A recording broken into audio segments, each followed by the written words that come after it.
আপনারা একটা গণতান্ত্রিক প্রক্রিয়ায় ভোটের মাধ্যমে আপনাদের মনোনীত নেতা নির্বাচন করতে চান, তাই না নাকি? এখন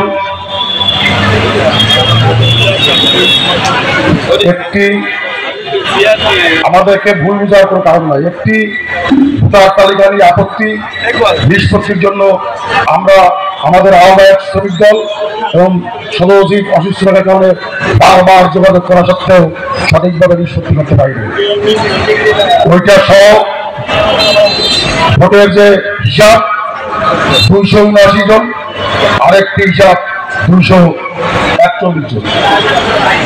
নিষ্পত্তির বিষয়টি সমাধান করে নির্বাচনের আয়োজন না করলে কি অনেকটা অসমর্থ থাকে না, থাকে কি না?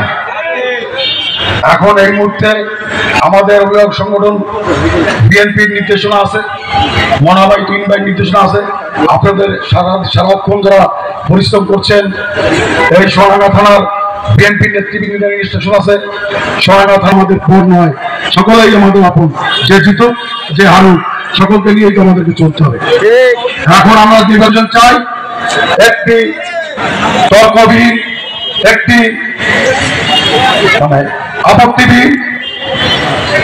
আমাদের আহ্বায়ক শ্রমিক দল ও সদস্য মহোদয় থেকে নির্বাচন কমিশনকে কোন প্রকার বিভ্রান্তিবাদ না ফেলে সম্মিলিতভাবে একটি আপ টু ডেট ভোটার তালিকার নিষ্পত্তি করে আমাদের ভোটের যাবতীয় প্রস্তুতি রেডি আছে, ভোটার বাক্স সহ। এখন এই নিষ্পত্তির সিদ্ধান্ত দিয়ে অতি সত্বর কি 2-1-এর ভিতরে অন্যভাবে ভোট নেওয়া যায় কিনা আপনারাই মতামত দিবেন। কারণ নিষ্পত্তি না করলে দুই পক্ষের আপত্তি নিষ্পত্তির কারণে ব্যাপক সমস্যা তৈরি হবে।